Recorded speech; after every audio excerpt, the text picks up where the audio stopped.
భారతదేశంలో సుమారు 50 కోట్ల మంది కార్మిక వర్గం ఉన్నారు. దీంట్లో 7 కోట్ల మంది సంఘటిత రంగంలోను, 43 కోట్ల మంది అసంఘటిత రంగంలో ఉన్న ఆ విషయం మీకు తెలియంది కాదు. అయితే కార్మిక వర్గానికి అందాల్సినటువంటి కనీస వేతనాలు లేదా సమాన పనికి సమాన వేతనము, ఈ రెండు విషయాల్లో తొలి నుంచి పాలక వర్గాలు చాలా నిర్లక్ష్యంగా వ్యవహరిస్తూ వస్తున్నారు. కార్మికులకి కనీస వేతనాలు లభించని స్థితి కొనసాగుతుంది.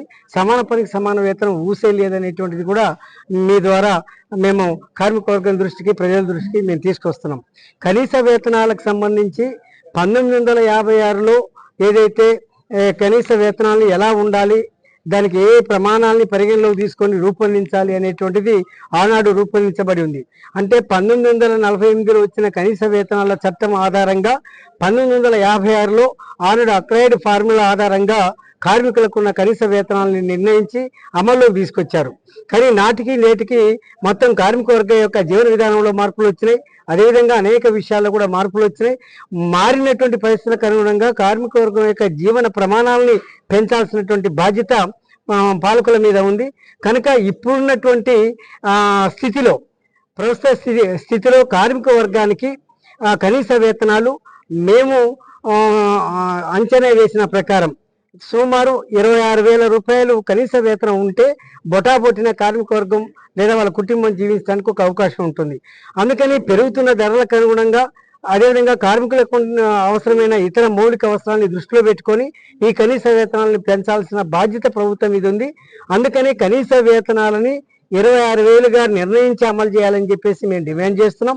అదేవిధంగా ఈ కనీస వేతనాలు ఎలా రూపొందించాలి, ఎలా దాన్ని అప్డేట్ చేయాలా, ఎలా అప్డేట్ చేసి అమలు చేయాలనే విషయాన్ని భారత రాజ్యాంగంలో 40 ఆదేశ సూత్రాల్లో 43వ ఆర్టికల్, 45వ ఆర్టికల్లో వివరంగా చర్చించబడి ఉంది. దాని ఆధారంగానే చట్టాలు వచ్చినాయి. ఆ చట్టాల ఆధారంగా ఇవాళ మొత్తం కనీస వేతనాలు అమలు జరిగినటువంటి ఒక స్థితి ఉంది. కనుక ఆ కనీస వేతనాల చట్టాన్ని తొంగలో తొక్కారు పాలకులు. దీన్ని మేము వ్యతిరేకిస్తున్నాం.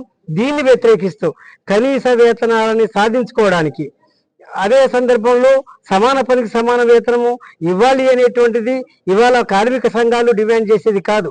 భారత రాజ్యాంగంలోనే 39వ ఆర్టికల్ క్లాస్ డి ప్రకారం సమాన పనికి సమాన వేతనం ఇవ్వాలని చెప్పేసి భారత రాజ్యాంగంలో నిర్దేశించబడింది. దాని ఆధారంగా 1964 నుంచి 2016 అక్టోబర్ 26 వరకు దాదాపు 64 రకాల తీర్పులు వచ్చినాయి. సుప్రీంకోర్టుతో పాటు వివిధ రాష్ట్రాల్లో ఉన్నటువంటి హైకోర్టులు ఈ తీర్పులు ఇచ్చి ఉన్నాయి. ఈ తీర్పుల ఆధారంగా సమాన పనికి సమాన వేతనం ఇవ్వాల్సిన బాధ్యత కేంద్ర రాష్ట్ర ప్రభుత్వాల మీద ఉంది. అయినా ఆ తీర్పుల్ని తొంగలో దొక్కారు. భారత రాజ్యాంగాన్ని కూడా ఉల్లంఘించి ఆ చట్టాన్ని కూడా తుంగలో దొక్కి ఇవాళ సమాన పనికి సమాన వేతనం కానీ లేదా కనీస వేతనాలు కానీ అమలు చేయని స్థితి ఈ దేశంలో కొనసాగుతుంది. కనుక కనీస వేతనాలు అమలు చేయాలా, 26,000 రూపాయలుగా నిర్ణయించి అమలు చేయాలని, సమాన పనికి సమాన వేతనం ఇవ్వాలని చెప్పి దీని మీద కూడా పెద్ద ఎత్తున కార్మిక వర్గాన్ని ఉద్యమాల్లోకి సమీకరించాలని, అవసరమైతే ఒక బలమైనటువంటి ఐక్య ఉద్యమ నిర్మాణానికి IFTU చొరవ చేసి ముందుకు సాగాలని చెప్పి